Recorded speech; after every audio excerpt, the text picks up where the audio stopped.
तो गुरु जी के कृपा के पात्र बनने के लिए गुरुदेव ने कुछ सूत्र दिए। उनमें सबसे पहला सूत्र है मन की एकाग्रता।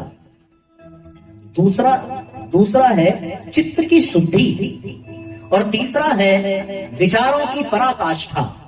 ये 3 सूत्र परम पूज्य गुरुदेव ने बताए। मन की एकाग्रता, एकाग्रता के लिए कोई एक लक्ष्य चाहिए, और अध्यात्म के जगत में उस लक्ष्य को ही इष्ट कहते हैं। अर्थात हमारा मन हमारे इष्ट के लिए एकाग्र हो जाए, और फिर उस एकाग्रता को घनीभूत करते चलें, तो फिर इसमें गुरु की कृपा का सानिध्य मिलता है। तो पहला है मन की एकाग्रता। अच्छा, एक बात बताना आप सभी कि ये जितने भी कथा, सत्संग, प्रवचन, भजन, अनुष्ठान, उपवास, उपनिषद, जितना कुछ भी है, ये किसके लिए बनाया गया? बताओ। गगन बोलो भाई, किसके लिए बनाया? इंसानों के लिए ना। किसी जानवर के लिए सत्संग की व्यवस्था कभी की नहीं है।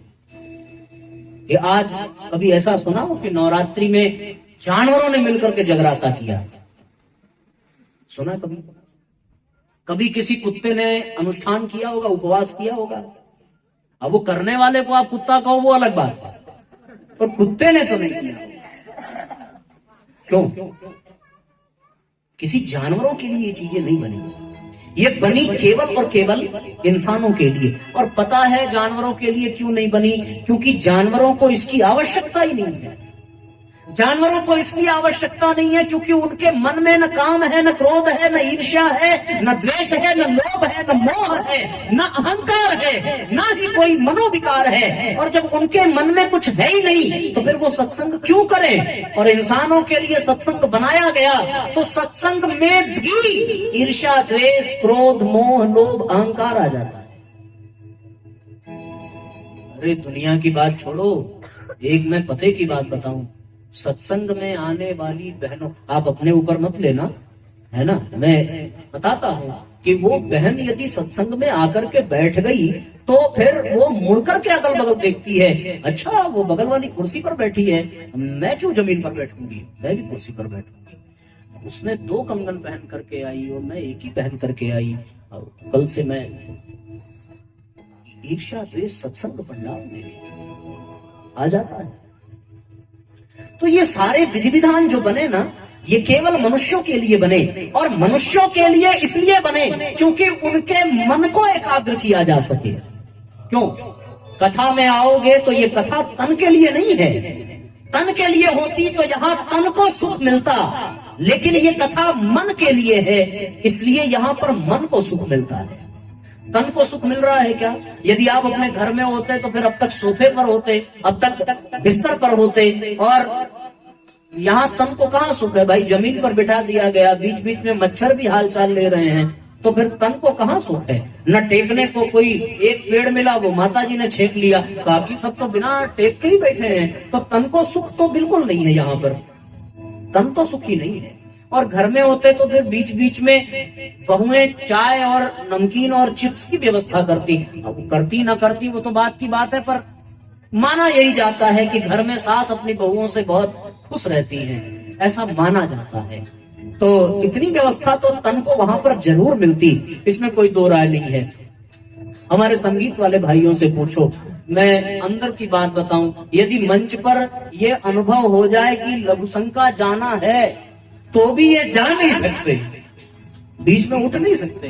तन बड़ा दुखी रहता है कथाओं में भैया, इसलिए कथाएं तन के लिए नहीं है, ये केवल और केवल मन के लिए है। यहाँ पर जितनी भी बातें बताई गई, कही गई, सुनाई गई, वो केवल और केवल मन के उपचार के लिए है। देखो, तन का इलाज तो अस्पताल में मिल जाएगा, लेकिन मन का इलाज केवल और केवल कथा में ही मिलेगा। इसलिए कथाओं में मन का इलाज किया जाता है, और मन का इलाज तभी होगा जब मन एकाग्र होगा। जब तक मन एकाग्र नहीं है, तब तक कितने भी भजन कर लो, कितनी भी मालाएं सटका लो, कितने भी अनुष्ठान कर लो, यदि मन को संयमित न किया तो सब कुछ व्यर्थ हो जाता है। शास्त्र में मनुस्मृति में कहा गया मनेव मनुष्याणाम कारणम बद्ध मोक्षयो, ये मन ही बंधन का और मुक्ति का कारण है। यदि मन को साध लिया तो फिर भजन हो जाता है, और यदि मन ना सधा तो फिर कितना भी भजन कर लो सब व्यर्थ चला जाता है। बड़ा प्यारा वो भजन है, आदत बुरी सुधार लो, बस हो गया भजन। मन की तरंग मार लो, मन की तरंग मार लो, बस हो गया भजन भजन। तो पहली शर्त है मन की एकाग्रता। गुरुजी ने कहा कि मन की एकाग्रता किसी एक विषय पर होनी चाहिए। उस विषय को ही आध्यात्मिक जगत में इष्ट कहते हैं, आराध्य कहते हैं। यही आपका लक्ष्य होता है। इष्ट मतलब लक्ष्य, आराध्य मतलब लक्ष्य, जहां तक आपको जाना है। तो फिर हम किसी देव शक्ति को ही अपना आराध्य मानते हैं, जिसकी जहां जैसी श्रद्धा रहती है। शिव को मान लिया, कृष्ण को मान लिया, मां दुर्गा को मान लिया, बजरंगबली को मान लिया। जिसकी जहां श्रद्धा स्थिर हो जाती है उसका इष्ट वही बन जाता है, उसका लक्ष्य वही बन जाता है, उसका आराध्य वही बन जाता है। हनुमान जी के इष्ट कौन है? राम है। राम के इष्ट कौन है? शिव है। शिव के इष्ट कौन है? राम है। तो सबका अपना एक इष्ट है, अपना एक लक्ष्य है। आप अपने आप से भी पूछो तो आपको भी कोई न कोई इष्ट आपने माना होगा, जिनके प्रति आपके मन में भी श्रद्धा होगी। उन इष्ट के प्रति एकाग्रता ही हमारा लक्ष्य होना चाहिए। यही मन की एकाग्रता है, अपने मन को इष्ट में लगा देना। आपके पास अपने इष्ट को चढ़ाने के लिए कुछ हो या ना हो, इससे उन्हें कोई फर्क नहीं पड़ता। भगवान को केवल और केवल आपके मन से मतलब है।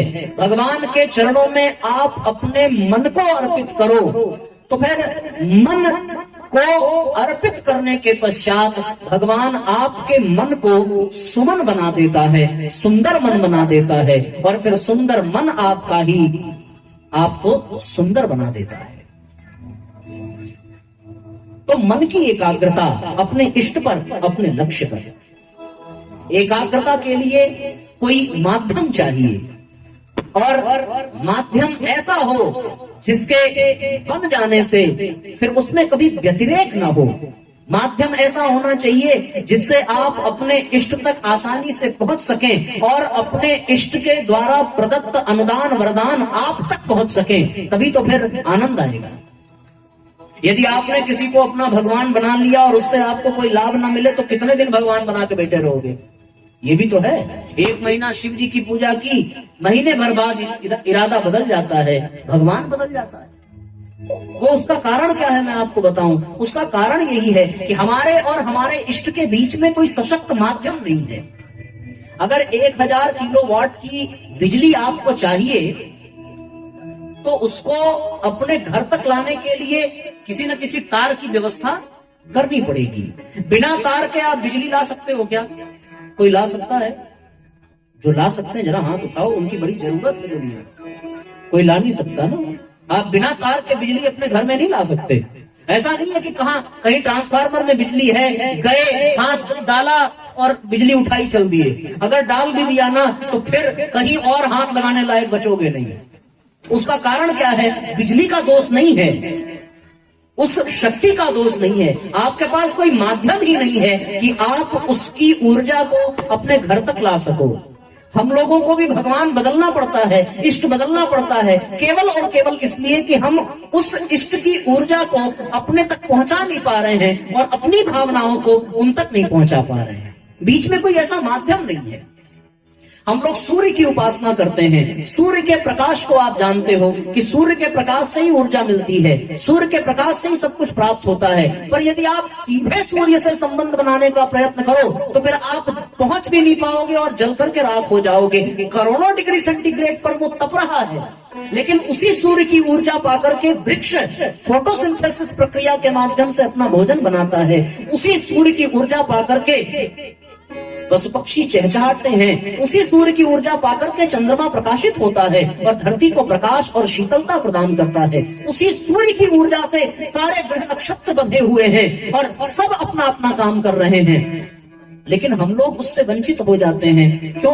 क्योंकि हमारे पास कोई ऐसा माध्यम नहीं है कि हम उसकी ऊर्जा को अपने पास तक ला सकें। तो जैसे बिजली की ऊर्जा को अपने पास तक लाने के लिए कोई सशक्त तार की आवश्यकता है, उसी तरह देवता कोई भी हो, इष्ट कोई भी हो, भगवान कोई भी हो, उसकी ऊर्जा को अपने तक लाने के लिए और अपनी भावना और अपनी धारणा को उन तक पहुंचाने के लिए, अपनी प्रार्थना उन तक पहुंचाने के लिए जो सर्वश्रेष्ठ माध्यम हो सकता है, वो माध्यम केवल और केवल गायत्री मंत्र होता है। इसके अतिरिक्त और कोई माध्यम नहीं है जिसके माध्यम से आप परमात्मा से संपर्क कर सको। आप बोलोगे साहब कि अब शिव भगवान की पूजा में गायत्री मंत्र का क्या महत्व है?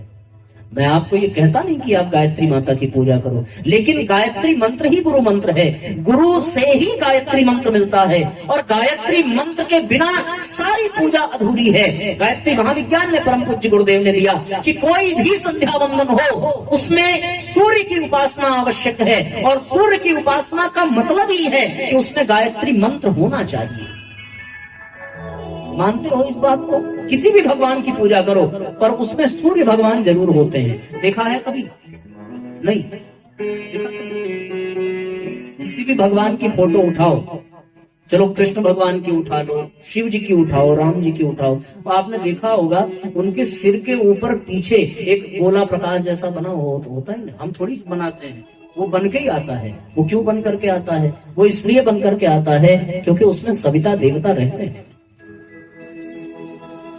सविता देवता के माध्यम से ही उनकी ऊर्जा हमारे पास तक पहुंचती है। तो फिर सविता का मंत्र जो है वो गायत्री मंत्र है, और गायत्री मंत्र के माध्यम से आप अपने भीतर भगवान की ऊर्जा को धारण कर सकते हो। जितनी भी शक्तियां हैं इस ब्रह्मांड में वो 24 प्रकार की शक्तियां हैं। कितने प्रकार की? 24 प्रकार की। और 24 प्रकार की शक्तियों को ग्रहण करने के लिए हमारे शरीर में 24 प्रकार के तत्व हैं। चाहो तो गिन लो। 5 कर्मेंद्रियां, 5 ज्ञानेंद्रियां, 10, 5 तन्मात्राएं, कितना हुआ? 15 है ना? और 5 महाभूत, 15 5 20, और फिर 4 अंतःकरण चतुष्टय, कुल मिलाकर कितना हुआ? 24। 5 कर्म इंद्रियां जानते हो ना कौन कौन सी? हाथ, पैर, त्वचा, गुदा। 5 ज्ञानेंद्रियां, आंख, कान, नाक आदि। इसी तरीके से 5 तन्मात्रा, शब्द, रूप, रस, गंध इत्यादि। इसी तरीके से 5 महाभूत, धरती, आकाश, पाताल हमारे शरीर में ही है, छित, जल, पावक, गगन, समीरा, ये सब मिलाकर के 20, और फिर 4 अंतःकरण चतुष्टय, मन, बुद्धि, चित्त और अहंकार। इन सबको मिलाकर के हमारे शरीर में 24 तत्व विद्यमान है। और कितनी मजे की बात यह है साथियों कि जिस धरती पर हम रह रहे हैं, इस धरती से अन्न की उपज इसलिए होती है क्योंकि इस धरती पर भी 24 प्रकार के रसायन पाए जाते हैं। यदि उसमें से एक भी कम हो जाए तो ये धरती न अन्न देगी न जल देगी। तो धरती में भी 24 प्रकार के तत्व विद्यमान हैं, शरीर में भी 24 प्रकार के तत्व विद्यमान हैं, और इस विश्व ब्रह्मांड में 24 प्रकार की शक्तियां विद्यमान हैं। तो इन सबको ग्रहण करने के लिए, इन सबको संबंध स्थापित करने के लिए एक ऐसा माध्यम चाहिए जो 24 की संख्या पूरी करे। और साथियों 24 की संख्या पूरी करने वाला केवल और केवल एक ही मंत्र है इस ब्रह्मांड में, और वो मंत्र है गायत्री मंत्र का। केवल यही मंत्र ऐसा है जो 24 के 24 का संतुलन बनाता है, और इसी के माध्यम से पूरे धरती के और पूरे ब्रह्मांड की शक्ति को अपने भीतर धारण किया जा सकता है। इसके अतिरिक्त और कोई नहीं। 8 अक्षर के यदि 4 चरण हो तो उसको अनुष्टुप छंद कहते हैं, लेकिन जब 8 अक्षर के 3 चरण हो तो उसको त्रिपदा कहते हैं। त्रिपदा यानी 3 चरण वाली गायत्री। तो पहला चरण है तत्सवितुर्वरेण्यम, दूसरा है भर्गो देवस्य धीमहि, और तीसरा है धियो यो नः प्रचोदयात्। गिन कर देखना 8 की संख्या में बटे हैं। ये 8 की संख्या में क्यों बटे हैं, इसका भी अपना विज्ञान है, पर वो उसकी गहराई में जाएंगे तो फिर समय बहुत जाएगा। बस आप इतना समझो कि सारी सृष्टियां 24 की संख्या में वितरित हैं।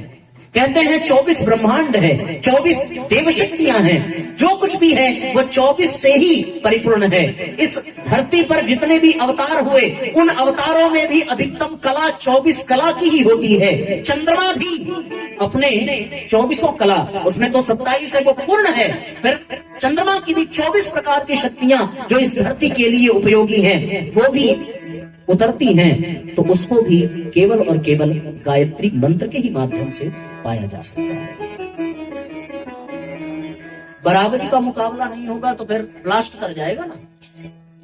बिजली की पावर ज्यादा हो और तार की क्वालिटी कम हो तो फिर तो आदमी गया। हर चीज की बराबरी होनी चाहिए, शक्तियां बराबर होनी चाहिए। तो फिर गुरु मंत्र में गायत्री मंत्र मिलता है, और गायत्री मंत्र में ही वो शक्ति है जो परमात्मा की शक्ति को आप तक पहुंचाती है। तो आप किसी की भी पूजा करो, किसी की भी उपासना करो, पर मंत्र गायत्री का होना चाहिए, क्योंकि यदि गायत्री मंत्र के अतिरिक्त कोई और मंत्र का जाप किया तो फिर शक्ति तो मिलेगी पर पूरी नहीं मिलेगी, इसकी तो गारंटी है। और साथियों, सबसे बड़ी बात यह है कि अभी दिल्ली के एम्स के वैज्ञानिकों ने शोध किया है कि गायत्री मंत्र का जप करने वाले व्यक्ति के चारों तरफ 1,10,000 फ्रीक्वेंसी का ऑरा पैदा हो जाता है। ये ऑरा क्या है? नारंगी रंग का प्रकाश है, जिसके प्रकाश के फैलने से पूरा व्यक्ति सकारात्मक हो जाता है। ये स्थिति है। तो ये गायत्री मंत्र के कारण होता है। गायत्री मंत्र व्यक्ति जपता है तो फिर धीरे धीरे ये पाया है वैज्ञानिकों ने कि गावा नाम का एक केमिकल होता है। किस नाम का? गावा। वो हमारे शरीर में तब रिलीज होता है जब व्यक्ति बहुत प्रसन्न होता है, तो उसकी प्रसन्नता, उसकी मुस्कुराहट, उसका आनंद उसी केमिकल के फैलने से शरीर में दिखता है। गायत्री मंत्र का जप करने से इस केमिकल की उत्पत्ति होती है और वो पूरे शरीर में फैलता है। उसका परिणाम यह निकलता है कि गायत्री मंत्र जपने वाले व्यक्ति का मस्तिष्क हमेशा शांत रहता है, उसका ब्लड प्रेशर बराबर रहता है, उसके शरीर की चिंतन शैली सदैव आनंद से परिपूर्ण रहती है, और उसके जीवन में क्रोध नहीं होता, उसके जीवन में दुर्गुण नहीं होते। तो जब जिसके जीवन में 24 प्रकार की शक्तियां उतर जाएं, तो साथियों उसके जीवन में दुर्गुण रह सकता है क्या? बताओ। आपने कैंसर के बारे में सुना है? कैंसर बहुत खतरनाक रोग है, सुना है ना? जिसको हो जाए उसका मरना तय होता है। अब उसमें वैज्ञानिकों ने स्टेज बांट दिया कि फर्स्ट स्टेज का है, तो सेकंड स्टेज का है, तो थर्ड का है, तो फिर फाइनल स्टेज का है। किन किन लोगों ने सुना है? जरा हाथ ऊपर उठाओ तो कैंसर के बारे में, कैंसर के बारे में सुना? सुना? हुआ तो नहीं है ना?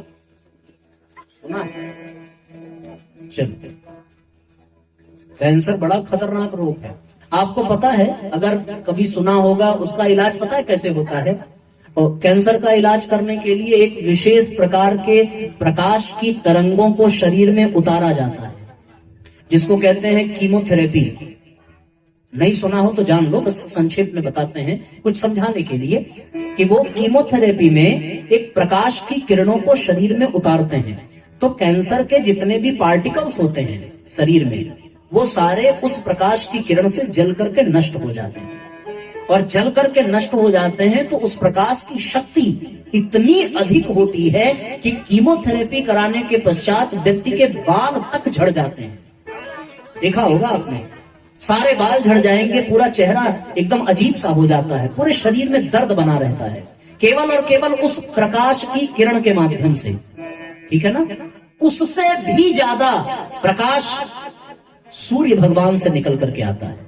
लेकिन वो सूर्य का प्रकाश जो है जब गायत्री मंत्र के माध्यम से हमारे शरीर में बढ़ता है, गायत्री मंत्र के माध्यम से हमारे शरीर में प्रवेश करता है, तो वो कैंसर जैसे रोग को भी ठीक कर देता है और फिर उससे न बाल झड़ता है न शरीर में कोई विकार उत्पन्न होता है।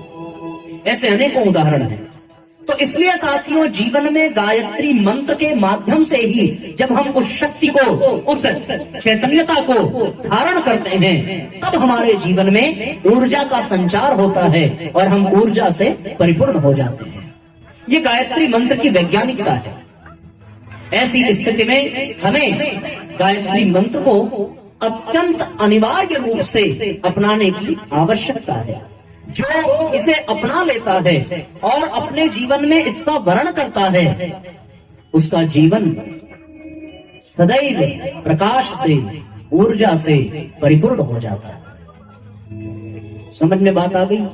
बहुत ज्यादा हाई डोज तो नहीं हो गया, हमने बड़ा कंट्रोल करके बताया। समझ में आ गया? चाची आ गया समझ में? वो कैंसर वाला समझ में आ गया, वो 24 शक्तियों वाला समझ में आ गया, 24 मंत्र वाला आ गया, तो सब लोग समझदार हैं। बताओ भाई, समझ में आ गया? हाथ उठाओ जरा। केवल इस बच्चे को समझ में, क्यों बाकी किसी को नहीं समझ में नहीं आया ना? खाना है ना, इसके लिए इसको समझ में, इसको खाना। अच्छा अच्छा, वो मैंगो वाला लड़का है क्या? मैंगो वाला ही है क्या? कल बताया था कि आम के पेड़ में मैंगो का फल आता, बताया था उसने। आम के पेड़ में गुआवा बनाना नहीं आता, मैंगो आता है। वो उसी लड़के को समझ में आ सकती है ये बातें। वो इतने समझदार बच्चे आपके क्षेत्र में प्रतिभावान हैं। तो कुल मिलाकर के साथियों, बस इतना ही कहना है कि हम लोगों को किसी की भी उपासना करनी हो, किसी की भी पूजा करनी हो, मन की एकाग्रता के लिए इष्ट का निर्धारण करना आवश्यक है और फिर गुरु कृपा उसमें सहयोग करती है। और मन की एकाग्रता के लिए और इष्ट से संबंध बनाने के लिए जो सर्वश्रेष्ठ माध्यम है वो है साथियों केवल और केवल गायत्री मंत्र। एक और उदाहरण से बताऊं, अभी ढोलक बजा रहे हैं भाई साहब ना, आप लोगों ने तबला देखा होगा। तबले में भी अलग अलग स्वर होते हैं। यदि तबले को पंचम स्वर में टाइट करके रख दिया जाए बरसात के मौसम में, और बरसात के मौसम में बिजली यदि पंचम स्वर में गरजे तो तबले का चमड़ा फट जाता है। सुना देखा नहीं होगा, सुना भी ना हो तो सुन लो ना, गलत तो नहीं कह रहे, गलत कहिए तो हम खड़े हो जाए, ऐसा तो नहीं। अच्छा, एक और, ये थोड़ा हो सकता है ना समझ में आए, एक और उदाहरण समझो। जब सिपाहियों की सेना कदम ताल करते हुए आगे बढ़ती है तो किसी पुल पर जाने पर उनको कदम ताल करने से मना कर दिया जाता है। लेफ्ट राइट करते हैं ना, लेकिन जब किसी नदी के पुल पर पहुंचते हैं तो फिर मना कर दिया जाता है। लेफ्ट राइट उनका बंद हो जाता है, आराम से जाते हैं। पता है ऐसा क्यों? ऐसा इसलिए कि जब 100-125 की संख्या में वो सेना पुल से गुजरे और एक साथ सबने लेफ्ट राइट करते हुए पैर को पटका तो फिर पुल के टूट जाने का खतरा रहता है। पता है क्यों? क्योंकि एक साथ इतना तेज प्रहार करने पर जो ध्वनि उत्पन्न होती है उसकी आवृत्ति उस पुल की आवृत्ति से मिल जाती है और पुल टूट जाता है। उसी तरीके से वो पंचम स्वर का तबला भी पंचम स्वर में गरजने वाली बिजली के आवृत्ति से मैच करके टूट जाता है। ये शब्द शक्ति का प्रहार है और शब्द शक्ति के प्रहार के कारण ये स्थिति बनती है। उसी तरीके से इस दुनिया में जितनी भी शक्तियां विद्यमान हैं वो केवल और केवल उनकी आवृत्ति गायत्री मंत्र से निकलने वाले आवृत्ति के बराबर होती है और उसी के माध्यम से उसे अपने भीतर धारण किया जा सकता है। बस आप इस तरह से समझो। तो फिर भगवान कोई भी हो, इष्ट कोई भी हो, आराध्य कोई भी हो, लेकिन यदि आपने गायत्री मंत्र का उच्चारण करके उस भगवान का स्मरण किया तो फिर उनकी सारी शक्तियां, उनकी सारी ऊर्जा, सारा अनुदान धीरे धीरे आपके शरीर में, आपके मन में उतरता चला जाएगा। और जिन बुराइयों को छोड़ने के लिए हम लोग लाख कोशिश करते हैं वो बुराइयां बिना छोड़े अपने आप छूटती चली जाती हैं। इसलिए अच्छा इंसान बनने के लिए जो सबसे बढ़िया उपाय है वो यही है कि गायत्री मंत्र का जितना जप हो सके उतना जप करिए, जितना हो सके। दिन भर कर सको तो दिन भर करो, रात भर कर सको तो रात भर करो। जितना करोगे उतना अधिक लाभ मिलने वाला है। आपने एक वो खाली ग्लास देखा है, उसमें पानी भरो, पानी भरी होगी ग्लास में तो फिर इसका मतलब ग्लास भरी हुई है। बातचीत मत करिए, जरा शांति बनाइए, बहुत ध्यान से सुनना। आपके पास ग्लास हो और उसमें पानी भरी हो तो वो ग्लास पूरी की पूरी भरी है, ठीक है ना। पानी आपने पूरा निकाल दिया, तो अब वो ग्लास खाली हो गई कि भरी है? खाली हो गई? खाली नहीं हो गई, उसमें पानी तो निकल गया लेकिन अब उसमें हवा भर गई। हवा कहां जाएगी? हवा जाएगी कहीं? वो तो रहेगी ना ग्लास में, उसे तो आप निकाल नहीं सकते। पानी तो आप निकाल सकते हो लेकिन हवा को तो नहीं निकाल सकते। अब हवा को निकालने के लिए क्या करना पड़ेगा? हवा को निकालने के लिए आपके पास कोई उपाय नहीं है। उस हवा को निकालने के लिए आपको ग्लास में फिर से पानी भरना पड़ेगा। जैसे ही पानी भरा हवा निकल करके बाहर हो जाएगी, ठीक ना। आगे बात समझ में ना, कि पानी है, पानी को निकाल दिया तो हवा भर जाती है और हवा को निकालने के लिए पानी भरना पड़ेगा। उसी तरीके से हमारे जो शरीर में दुर्गुण भरे पड़े हैं, चाहे वो काम का हो, क्रोध का हो, लोभ का हो, मोह का हो, ईर्ष्या का हो, द्वेष का हो, जितनी भी बुराइयां हैं वो भरी पड़ी हैं, उसे आप निकाल ही नहीं सकते। कभी निकाल सकते हो क्या? कभी नहीं निकाल सकते। अंतःकरण चतुष्टय का एक हिस्सा ही अहंकार वाला है, फिर अहंकार को व्यक्ति त्याग करे कैसे? और फिर जिस काम वासना की बात करते हैं, यदि वो काम ना हो तो इस सृष्टि का विकास ही रुक जाए। सृष्टि की संरचना ही काम के बल पर हुई है, तो व्यक्ति काम को भी अपने जीवन से निकाल नहीं सकता, क्रोध को भी जीवन से निकाल नहीं सकता, मोह को भी निकाल नहीं सकता, लोभ को भी निकाल नहीं सकता। इन दुर्गुणों को निकालने के लिए तो जैसे हवा निकालने के लिए पानी भरना पड़ा था, उसी तरह इन दुर्गुणों को निकालने के लिए गायत्री मंत्र को भरना पड़ेगा। और जैसे जैसे गायत्री मंत्र भरता जाएगा वैसे वैसे दुर्गुण निकलते चले जाएंगे और व्यक्ति के भीतर सद्गुण बढ़ता चला जाएगा। देखते देखते व्यक्ति देवता बनता चला जाएगा और उसका जीवन धन्य बनता चला जाएगा। अब जैसे जैसे सद्गुण बढ़ेंगे वैसे वैसे गुरु की कृपा भी बढ़ेगी। तो सब कुछ तो मिल रहा है, किससे? केवल और केवल गायत्री मंत्र से।